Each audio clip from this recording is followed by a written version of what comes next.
చేవెళ్ళ నియోజకవర్గం బీఆర్ఎస్ అభ్యర్థి కాసాని జ్ఞానేశ్వర్ గారు మనతో ఉన్నారు. సార్ నమస్తే. నమస్కారం సార్, వేల కోట్ల అధిపతుల మధ్య మీరు పోటీ చేస్తున్నారు, ఎట్లా ఉంది చేవెళ్ళ? మీరు అన్నది వేల కోట్ల అధిపతులే కానీ ఓట్లు వేసేది బీద ప్రజానికం. వేల కోట్ల అధిపతులైనా వాళ్ళతో ఢీ కొట్టుకునేది ఓ బీసీ సామాజిక వర్గం. 93 బీసీ కులాలను ఏకం చేసినటువంటి సందర్భం నాకు ఎస్సీ ఎస్సీ బీసీ మైనార్టీతో కూడుకున్నటువంటి సమాజం లోపల సబ్బండ వర్గాలతోనే సంబంధం ఉన్నటువంటి వ్యక్తిని. ఆ వ్యక్తులకు, ఇద్దరు వ్యక్తులకు కోటీశ్వర్లు కరెక్టే, ఈ సంబంధాలు లేవు. కనుక అన్ని కులాలు మతాలు ఏకవైపు నడుస్తున్నాయి. కాసాని జ్ఞానేశ్వరి ఒక బీసీ లీడర్ను 30-40 సంవత్సరాల నుంచి బీసీ ఉనికి గురించి ఆయన తిరుగుతున్నటువంటి సందర్భం కనుక తప్పకుండా ఆయన గెలిపించాలని పథంతో వస్తుంది. వాళ్ళకందరికీ ధన్యవాదాలు. ఈడ డబ్బు ముఖ్యం కాదు. చాలామంది డబ్బు ముఖ్యం అంటున్నారు. డబ్బుతో ఎవ్వరు పొలిటికల్గా అది పనితనం నడవచ్చు. నడుచుకుంటూ పోతాడు, వాడు కార్లో పోతాడు, హెలికాప్టర్లో పోతాడు, పోయేది ఒక దగ్గరికి. కానీ ఎలక్షన్స్ లోపల ఎప్పుడైనా కానీ ఈ వ్యక్తి పని చేస్తాడా చేయడా, ఈ వ్యక్తి సమాజం లోపల అన్ని కుల సంఘాలను కానీ కులాలను కానీ బీదబడుగు వర్గాలకు అందరు కూడా న్యాయం చేస్తాడా లేదా అది చూస్తారు. వాళ్ళకి ఆ నమ్మకం రావాలి. ఆ నమ్మకం వస్తే నేను ఆటోమేటిక్ గెలిపిస్తాను. కానీ మీ కాన్స్టిట్యున్సీ చాలా పెద్ద కాన్స్టిట్యున్సీ, 30 లక్షల ఓట్లు ఉన్నాయి. బీసీ కార్డు పనిచేస్తుందా? మా బీసీ అని మిమ్మల్ని ఓన్ చేసుకుంటారా బీసీలు? నా చిన్న కాన్స్టిట్యున్సీ, చాలా చిన్న కాన్స్టిట్యున్సీ అది. నేను ఉమ్మడి రంగారెడ్డి జిల్లాకు జిల్లా పరిషత్ చైర్మన్ చేసిన. మేడ్చల్, గట్కేసర్, ఇబ్రాహీంపేట ఇవన్నీ కూడుకున్నటువంటి సమాజం. ఇప్పుడు 24 లక్షల ఓటర్స్ ఉన్నారు ఇప్పుడు అక్కడ. కానీ నేను ఏమంటున్నా, 7 కాన్స్టిట్యున్సీలు, ఒక కాన్స్టిట్యున్సీలో మండలాలు, 5-6 మండలాలు, మున్సిపాలిటీసు, ఆ మున్సిపాలిటీలకు వార్డులు, ఈ మండలాలకు గ్రామ పంచాయతీలకు వార్డులు, ఆడికి వచ్చే వరకు చిన్న గాలే. అక్కడి వరకు నా జనం ఉన్నారు. మీరు ఆలోచన చేయండి. ప్రతి బీదవాడు ప్రతి ఇంటి వరకు దాటాలంటే అక్కడి నుండి నా జనం ఉన్నారు. కనుక బీదలు ఎక్కడున్నా సరే ఈసారి తప్పకుండా బీఆర్ఎస్ను గెలిపిస్తారు. రంజిత్ రెడ్డి ఇప్పుడు ఎంపీగా ఉన్నారు. ఆయన బీఆర్ఎస్ ఎంపీగా ఉండి ఇప్పుడు కాంగ్రెస్ అభ్యర్థిగా ఉన్నారు. ఆయన ఈ 5 సంవత్సరాలు చేసిన అభివృద్ధి ఎందుకు పోయినాడు చెప్పండి. మీరు ఎందుకు పోయినారు? నేను నిన్న అడుగుతున్నా. రంజిత్ రెడ్డి గారు ఎంపీగా ఉన్నాడు, ఇప్పటి వరకు ఉన్నారు. ఈయన క్యాండిడేట్గా డిక్లేర్ అయ్యాడు. మళ్ళీ ఎందుకు పోయాడు అనేది మీరు అడగాలి. నేను అడుగుడు కానీ ఆయనే క్యాండిడేట్ కదా. ఇక్కడ 5 ఏళ్ళు ఆయనే చేసిండు కదా. ఈయన పని చేయకుండా పోయినావా, పని చేసిపోయినావా మీరు అడగాలి. అందుకని నేనేమన్నా, ఇద్దరు పైసలతో పాటు ఇద్దరు రెడ్డి సామాజిక వర్గం వాళ్ళు పనిచేస్తారు. ఇద్దరు కార్పొరేట్కు సంబంధించినటువంటి వ్యక్తులు. కార్పొరేట్కు సామాన్యులకు జరుగుతున్నటువంటి పోరిది.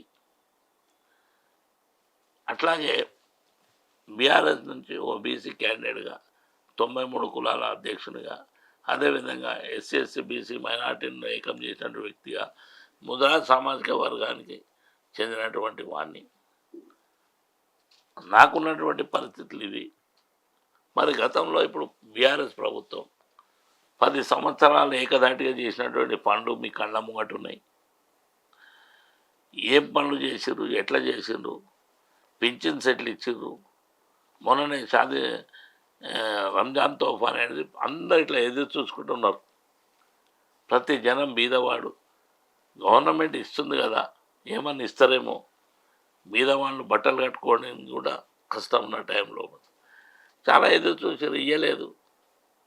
పింఛన్లు వస్తలేదు. 4,000 ఇస్తున్నారు, ఇవ్వలేదు. గతంలో వచ్చింది ఎట్లా, నిన్నటి వరకు వచ్చినాయి ఎట్లా, ఒకే రోజులో రావేట్లా. ఆడ కట్కేస్తే లైట్లు వచ్చినాయి. ఆ కట్కేందుకు వేస్తలేరు మళ్ళీ లైట్ రాని. నీ చేతిలో ఉన్నదాన్ని చేయాలి కదా. నువ్వు చేయలేక చెప్పలేక బంద్ చేసుకొని పెట్టి ఇలా నీళ్ళ పరిస్థితి అదే. ఎప్పుడైనా కానీ ఒక వాతావరణం లోపల కంటిన్యూ నడిచే ప్రాసెస్ను నువ్వు కంటిన్యూ చేయకపోతే మళ్ళా మొదలుకెళ్ళి చేసుకుంటూ రావాలి. గతంలో నేను అప్పుడు మండల ప్రెసిడెంట్ ఉన్నప్పుడు ఒకసారి ఇదే వ్యవస్థ వచ్చింది. అప్పుడు తెలుగుదేశం ప్రభుత్వం, ఎన్టీ రామారావు గారు ఉన్నారు. ఆయన బీదల పట్ల మంచిగా ఉండే కానీ అడ్మినిస్ట్రేషన్లో ఉన్నటువంటి లోపాలు. అయితే కరెంటు మనకు రావాలంటే కంటిన్యూ 5 సంవత్సరాల 6 సంవత్సరాల ప్రాసెస్ను స్టార్ట్ చేస్తే నెక్స్ట్ వచ్చే దానికి ఫస్ట్ నుంచే మనకు టైం మీద వస్తుంది. అది గిట్ట మనం కొలాబ్ చేస్తే మళ్ళా మొదటికెళ్ళి రావాలి. ఆయన తెలుసుకున్న వరకే ఓడిపోయింది ఎన్టీ రామారావు గారు. అంటే నేనేమన్నా కానీ ఇప్పుడు అన్ని ఇచ్చిన బీఆర్ఎస్ ఓడిపోయింది కదా. నేనేమంటున్నా అందుకుంచే అన్ని ఇచ్చిన బీఆర్ఎస్ ఎంత పర్సెంటేజ్తో ఓడిపోయింది? 1.8. అవునా? నీకు కొద్ది మెజార్టీతో 7-8 సీట్లు గెలిస్తే రంగంలో కూర్చున్నా అంటే ఏమైంది? ప్రతి వాన్లు ఏంటంటే అయ్యో ఈ ఎమ్మెల్యే మీద కోపం ఉండే, మనం కేసీఆర్ మీద కోపం లేకుండే ఈ ఎమ్మెల్యే ఓడిపోతాం అనుకున్నాము. ఈ ఎమ్మెల్యేకి అయితే కేసీఆర్ ఓడిపోతాడని అనుకోలేదు. వాళ్ళ అవగాహన. ఇంకో ప్రమాదం కూడా ఉంది మన దగ్గర. నువ్వు బాగానే చేసినావు కరెక్టే, ఈయన వచ్చి ఏం చేస్తాడో. జనంలో ఆశాజీవులం కదా.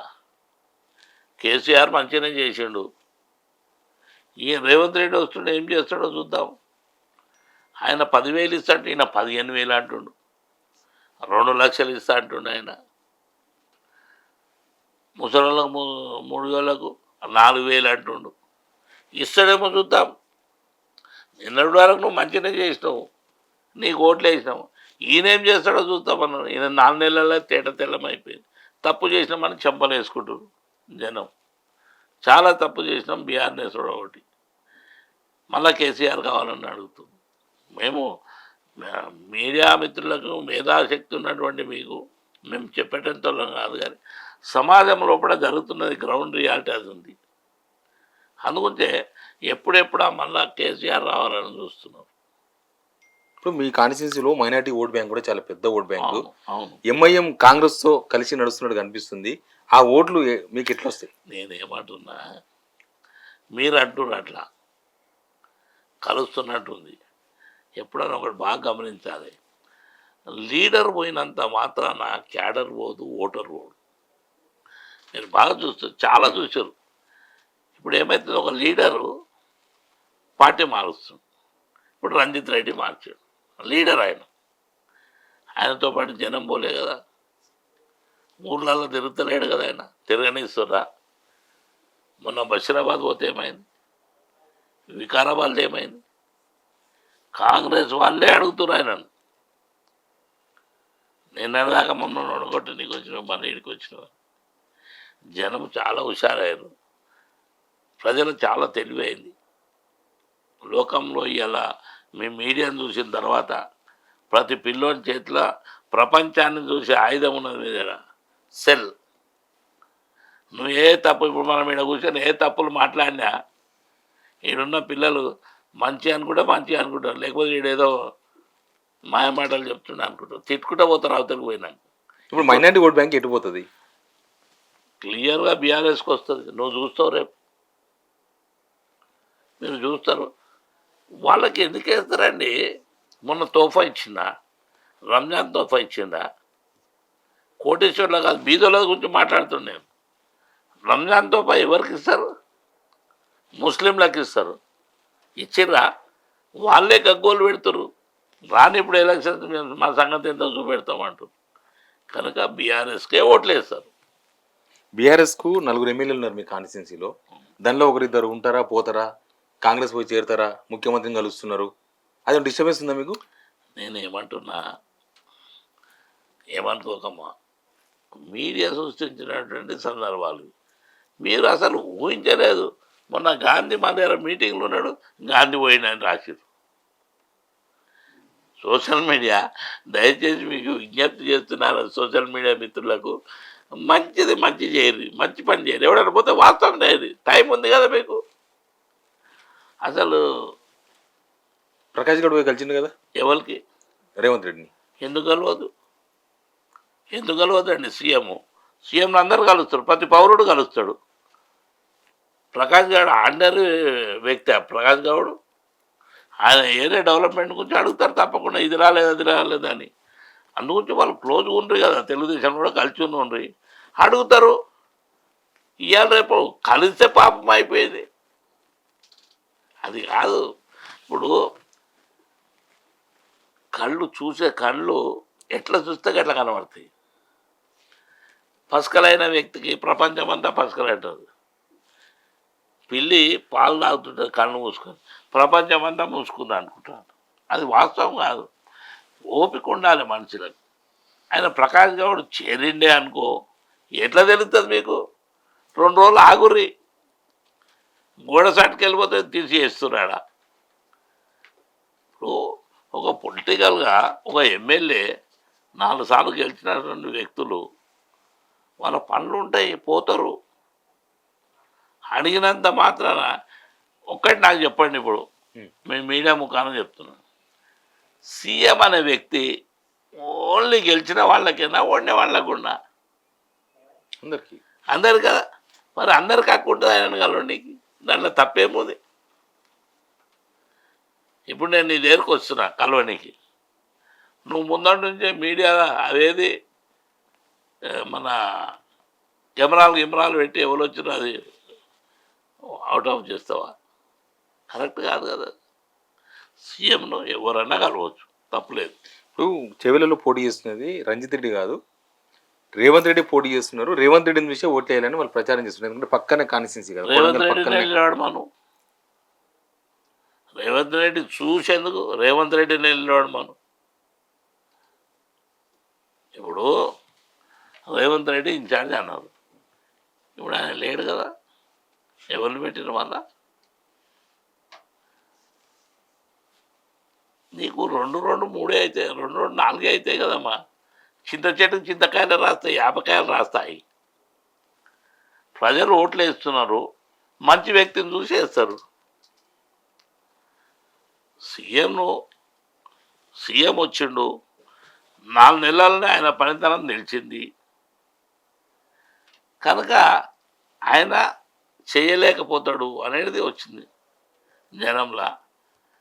బీదలల్లా ప్రతి వ్యవసాయదారునికి, ప్రతి కూలీనాలు చేసుకునే వానికి, ప్రతి వ్యక్తికి ఈ మాటల పులులు చేతల పులులు కాదని తెలిసింది కనుక మాట్లాడినంత మాత్రాన అన్నం కడుపులోకి రాదండి.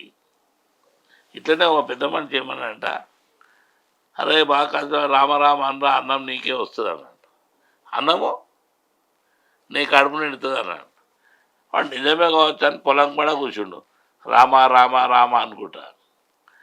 భగవంతుడు అన్నాడు, అరే వీళ్ళు ఏం చేసిరు ఈ మోడీ, నాకు పెట్టినేమో ఈ పంచాది, కష్టపడేతోడు రామరామ నన్ను కొలుస్తున్నాడని భగవంతుడు ఏం చేసిండంటే మధ్యాహ్నం కాగానే ఈయనకు ఆకలి పుట్టించాడు. పొలంలో చెట్టు కాడ కూర్చుండు. అది బాగా ఆకలి ఉంది. అటు చూసే వరకు ఈ చేనులో పర్యవాసినప్పుడు ఓ చిన్న రొట్టె తునక కనబడ్డది. అందులో దేవుడు ఎర్రా కానీ ఇప్పుడైతే తింటా అని ఇట్లా తవ్వినా కొద్దీ లోపలికి పోతుంది. చేత్తో తవ్విండు, కట్టెలతో తవ్విండు, అటు ఇటు చేసాడు, నడుములో ఉంది పొక్క తొడితే అప్పుడు ఆయనకు ఆ అడ్డ దునక రొట్టె దొరికిండు. మనం ఇంత కష్టపడితే 2-3 కిలోల పిండి వస్తుండే, ఇంటి లాదులు తిందరు. ఓడి చెప్పింది తప్ప అని చెప్పి ఆయన మళ్ళా రొట్టె తిని కష్టం చేసి. ఇది లీడర్షిప్ అనేటోళ్ళు. రామరామ అంటే లాభం లేదంటున్నారా? ఏమున్నదమ్మా చెప్పు. నేనేం అడుగుతున్నా, దేవుడు అందరోడు, మేము కూడా గంటలు కొట్టినాము, మేము కూడా చప్పట్లు కొట్టినాము, మేము కూడా లైట్లు వేసినాము, దేవుని గురించి ఏమన్నా చేసినాము అంటే ఓట్లు వేయాలన్నా దాని గురించి? నువ్వు చేసిన కష్టమేందో చెప్పుర్రి. ఇప్పుడు తెలంగాణకు నువ్వు చేసిన కష్టమేందో చెప్పురు. మీరు ఎలక్షన్ ఓట్లు అనేది ఏంటంటే ఎవరేం పని చేసారు, ఏ పార్టీలు ఏం చేసినాయి అది చెప్పుకొని ఓట్లు అడగాలి. ఇంకో కొత్తదనం వెళ్ళింది, అసలు ఈడ గెలిస్తే ఏం చేస్తారు? మీరు ఏం చెప్పి ఓట్లాడతారు? వాళ్ళు జాతీయ పార్టీలు మేము అధికారంలోకి వస్తాం, మోడీ వస్తాడు, మేము మళ్ళీ చేస్తామంటారు. అదే అంటావు, మళ్ళీ అదే అంటున్నా నేను. బీజేపీ మొత్తం భారతదేశంలో 2 సీట్లు గెలిచింది తెలుసు కదా. ఎన్ని సీట్లు? 2. 2. ఇప్పుడు ఎన్ని అయినాయి? అందుగురించి సుక్కతోనే కుండ నీడుతుంది. నువ్వు భారతదేశం కానీ రాష్ట్రం కానీ ఎవరెవరి ఏరియాలో వాళ్ళ పనితనం ఉంటుంది. గ్రామ పంచాయతీలో గ్రామ పంచాయతీ సర్పంచ్కి ఉంటుంది, ఎక్కడోళ్ళకి అక్కడ ఉంటుంది. మరి ఏ రాష్ట్రంలో ఎంపీ లేకుండా నువ్వు ఆడైతావా భారతదేశంలో? అయితే మీరు ఏ పాపం చేసినా మీకు ఓట్లు వేయాలన్నా, ఏ తప్పులు చేసినా వేయాలన్నా? జనం అట్లా ఒప్పుకోరు. నువ్వు తప్పు చేస్తే నీకు పనిష్మెంట్ ఇమ్మీడియట్ ఇస్తారు. ఇక్కడ అది ఎలక్షన్లో రిజల్ట్ కనబడుతుంది. కానీ బీఆర్ఎస్ ప్రాణిత చేవేళ్ళ కట్టలేదు, త్రిబుల్ 1 జీవో పేరు మీద మోసం చేసింది, కాళేశ్వరం ప్రాజెక్టు కూలిపోయింది, టెలిఫోన్ ట్యాపింగ్ చేసింది, రకరకాల కేసులు, రకరకాల విచారణలు ఇవన్నీ నడుస్తున్నాయి. ఎట్లా నమ్ముతారు జనం మిమ్మల్ని? రేపు ఎలక్షన్ తెలుస్తాయి కదా. ఎలక్షన్ జవాబుదారి కదా. కాళేశ్వరం అనేది ఆషమాషి ప్రాజెక్టు కాదు కదా. అందులో 2-3 పిల్లర్స్ కుంగినాయి, కూలినాయి, వాసినాయి. వాస్తవం మీద కళ్ళ మూట ఉంది. ఏ పని చేసినా అక్కడ ఉన్న ఇంజనీరింగ్ సెక్షన్ ఎవడు దానికి బాధ్యుడు, వానికి పనిష్మెంట్ ఉంటుంది. ఇప్పుడు నేను అందుగురించి ఏమన్నా, ఖాళీ బట్ట కాల్చి మీదేసే కార్యక్రమాలు ఉండొద్దు. నువ్వు అది ఉన్నది, ఎక్కడైనా డ్యామేజ్ జరిగింది ఇమ్మీడియట్ రిపేర్ చేయండి. మీరు తప్పు నన్ను పనిష్మెంట్ చేయండి. పని అయితే చేయాలి కదా. ఆ పని చేయకుండా, దాన్ని రిపేర్ చేయకుండా కాలయాపన చేసి వ్యవసాయదారులను అది చేసే తప్పు కదా. అక్కడికి వెళ్ళకపోతే ఇంకో దగ్గరికి వెళ్ళి వాటర్ తీసుకొని మీరు. ఇప్పుడు నువ్వు ఏం చేసినా కానీ ఎందుకు వేయాలంటే ప్రజలను అడగాలి. ఇప్పుడు అందుకు చేయమన్నా, 10 ఏళ్ల పాలన మీకు నచ్చితే ఓట్లేయండి, 4 నెలల పాలన మీకు నచ్చితే ఓట్లేయండి. 2 మీద బేరీజ్ ఉన్నాయి. ఇక్కడ క్యాండిడేట్ల రూపాన ఎవరిని చూసి ఓట్లు వేస్తారు చేయండి, పార్టీల రూపాన 10 సంవత్సరాలు చేసినటువంటి బీఆర్ఎస్ ప్రభుత్వం చేసినటువంటి పనులను చూడండి, కొత్తగా 4 నెలల నుంచి వచ్చినటువంటి కాంగ్రెస్ ప్రభుత్వం ఏం చేశారు చూడండి. ఏం చేస్తారు మీరు? మీరు మీ కాన్స్టిట్యూన్సీకి చెవుల పార్లమెంట్కు మేము గెలిస్తే ఏం చేస్తారు?